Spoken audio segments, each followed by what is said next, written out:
Ouro Preto, a história é muito além dos livros. A cidade histórica de Ouro Preto, Minas Gerais, foi a nossa escolha para essa rica imersão no mundo da educação não formal e para a contação de história. A profunda riqueza da história falada, que as letras não conseguem alcançar.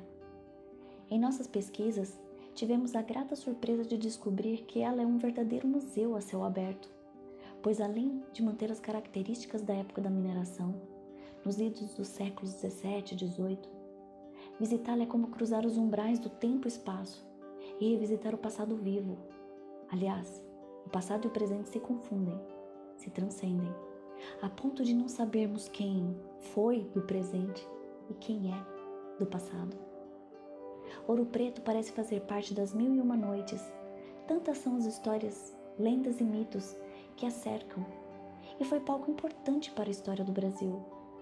Desde a descoberta do ouro, a chegada dos ingleses para a exploração mineradora, a chegada dos povos escravizados, a cobrança do quinto, guerra dos emboabas, o surgimento das congadas, a inconfidência mineira, que preferimos chamar de conjuração mineira, a linda e rica arte barroca e seus principais artistas, Aleijadinho e Mestre Ataíde.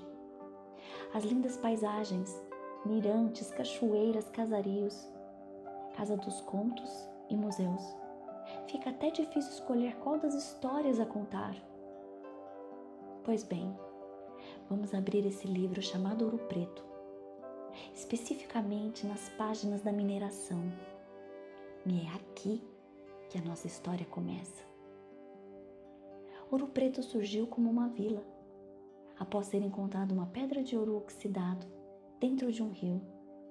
E logo veio sua expansão através das minerações. Aliás, o estado de Minas Gerais leva esse nome devido à exploração mineral da região, que até os dias de hoje continua. Conta a lenda que para poderem aumentar a extração do minério, os portugueses fizeram uma aliança comercial com os ingleses, que para cá vieram. Assim também contaram com a preciosíssima mão de obra escrava dos africanos. E quando a produção aurífera começou a rarear, novos povos escravizados foram trazidos da África, de países como Congo, Costa da Mina e Costa do Marfim, pois eles detinham conhecimentos mais avançados em mineração. Antes ainda de embarcarem nos navios, todos eram rebatizados com nomes católicos, como Maria e Francisco. Essa jornada entre os continentes não era nada fácil e muitos morriam ali na travessia.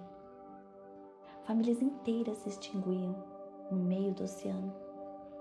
Enquanto que para a lavoura os escravos mais altos e fortes eram os mais valorizados, nas minas era o contrário. Eram os mais baixos que eram os mais valorizados, por caberem melhor no espaço tão diminuto. Inclusive, crianças de 4, 5 anos de idade já eram úteis. Mas como esse trabalho era mais insalubre do que trabalhar em lavouras, o escravo morria em torno dos 25, 26 anos de idade. A mina era escavada embaixo das rochas, num local escuro, e a iluminação que tinha era muito rudimentar na época. Era feita pela queima de óleo de baleia em candeias, ficando assim o ar viciado, e houve muitos casos de trabalhadores que morreram por falta de oxigênio. Por causa da exposição à escuridão excessiva ou por lesões causadas pelos fragmentos de rochas nos olhos, muitos ficavam cegos. Devido a respirarem o pó da rocha o dia todo, muitos desenvolviam silicose, que é o endurecimento dos pulmões. Consequentemente, ficavam inválidos e morriam cedo. Os que ficavam cegos iam fazer outros serviços leves, como bater pedra no pilão para tirar ouro em pó ou carregar pedras, o que era considerado descanso. É de onde vem o termo: enquanto descansa, carrega pedras. Muitos ficavam surdos também, devido ao ruído excessivo da mina. Na lida das minas, haviam buracos onde eram depositados todo o ouro do dia, e cada trabalhador tinha uma meta de produção diária, em torno de 20 gramas de ouro. Esses buracos eram chamados de buchos, e se eles enchessem o bucho, ganhavam a comida e bebida do dia, Se não cumprissem a meta ou fizessem só metade, 10 gramas, recebiam só meia porção de alimento ou nem recebiam. Assim surgiram os termos bucho cheio, desgrama e meia tigela. Os especialistas das minas sabiam que o espaço reduzido e a alta movimentação ali era motivo de se machucar. Assim, tiravam as pontas das rochas do caminho da mina. Daí veio o termo, aparar as arestas. Sabiam ainda identificar o veio de ouro repousado dentro da rocha. E daí veio a expressão, dar na veia. Quando as minas desmoronavam, os ingleses nervosos perguntavam aos trabalhadores, "Why, sir?"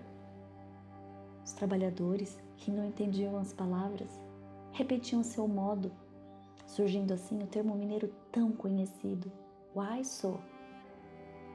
Os donos das minas eram obrigados a pagar para o reino português 20% de toda a extração mineral, sendo assim a quinta parte. Esse imposto era chamado de quinto. Surgiu aí a expressão quinto dos infernos. Não achando justo pagar essa quinta parte à coroa, uma forma de sonegar esse imposto era esconder o ouro em pó nos pelos das éguas. Assim, quando longe dos olhos do interventor do reino, os donos das minas tiravam o ouro ou batendo ou lavando as éguas nos riachos. Assim que surgiram os termos dar no couro e lavar a égua.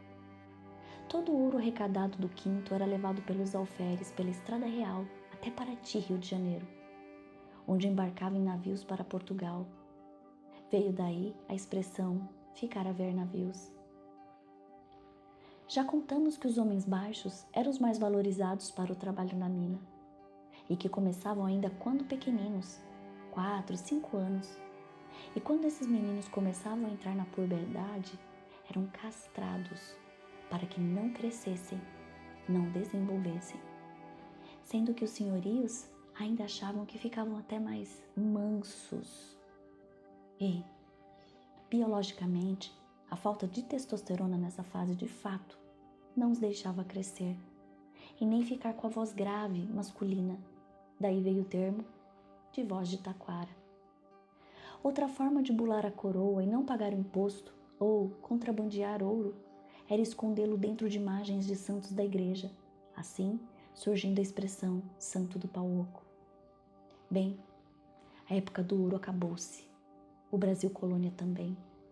A escravidão nas minas, graças a Deus, também se acabou. Muito há que se conhecer sobre a história do Brasil, a nossa rica história.